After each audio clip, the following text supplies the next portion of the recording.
दुसरे जे उमेदवार तिकडे उभे राहिलेले आहेत जे आमच्या वैभवदादांच्या विरोधात आहेत कुडाळ मालवणमध्ये, म्हणजे यांच्याबद्दल ती जेवढं बोलते तेवढे ते महाविकास आघाडीचे स्टार प्रचारक म्हणून काम करते. कारण ते जेव्हा कधी तोंड उघडतात तेव्हा त्यांच्या तोंडातून जे जे शब्द बाहेर पडतात ते शब्द महायुतीला बुडवण्यासाठी काफी आहेत. म्हणजे आपण वेगळं काहीच करायचं नाही, फक्त त्यांना बोलू द्यायचं. कारण हे तेच निलेश राणे आहेत ज्या निलेश राणेंनी वंदनीय बाळासाहेबांवरती चिखलफेक करायचा प्रयत्न केला.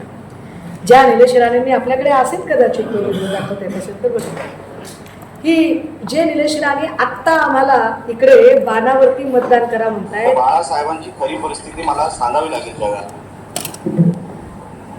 आनंद दिघेंचं खरं काय झालं,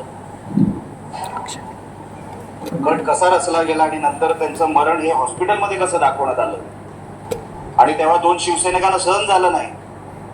शिवसैनिकांना ठार मारायसाठी बाळासाहेबांनी कोणाला ऑर्डर दिल्या आणि ते ठार झाले सुद्धा. ती केस दाबली गेली. फक्त जे दिघे साहेबांबद्दल झालं ते चुकीचं वाटलं काय शिवसैनिकांना, म्हणून त्या दोघांना ठार मारलं गेलं बाळासाहेबांच्या सांगण्यावर. आजपर्यंत मर्यादा ठेवल्या, पण साहेबांविरोधात जर कोण अशा खालच्या दर्जाचा माणूस,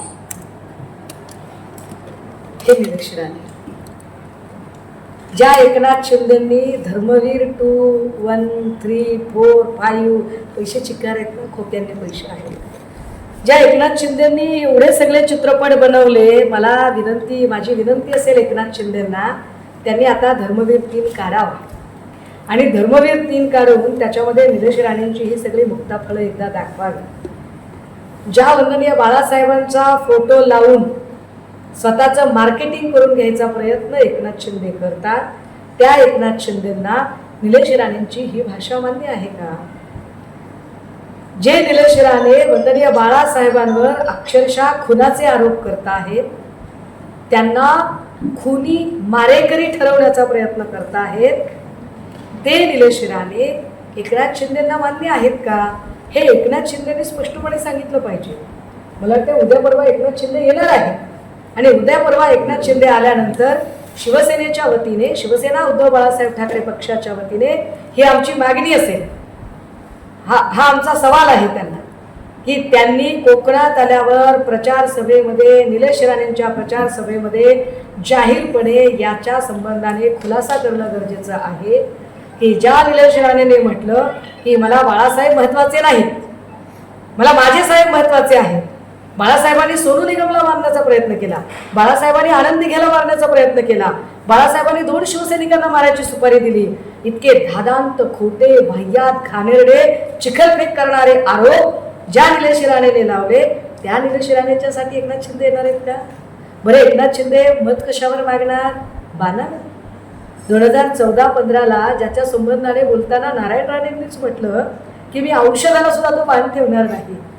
म्हणजे एकनाथ शिंदेंनी अक्षरशः एवढी गद्दारी केली, एवढी स्वतःची निंदा नालस्ती सहन केली, एवढे खोक्यावारी पैसे वाटले, एवढी सगळी वाया सुरत गुवाहाटी सगळी एवढी सैर केली आणि ते चिन्ह चोरणं, ते चिन्ह संपवण्याचा नारायण राणे आणि पिता पुत्र हे दोघे घाट घालतात. त्यांच्यासाठी त्याच चिन्हावर मत मागायला खरंच एकनाथ शिंदेंना तोंड आहे का? कुठल्या तोंडाने एकनाथ शिंदे याच्या संबंधाने मत मागणार आहे? हे एकदा एकनाथ शिंदेंनी काय ते स्पष्ट करणं गरजेचं आहे. काय तुम्हाला निलेश राणेंचं म्हणणं खरं वाटतं का?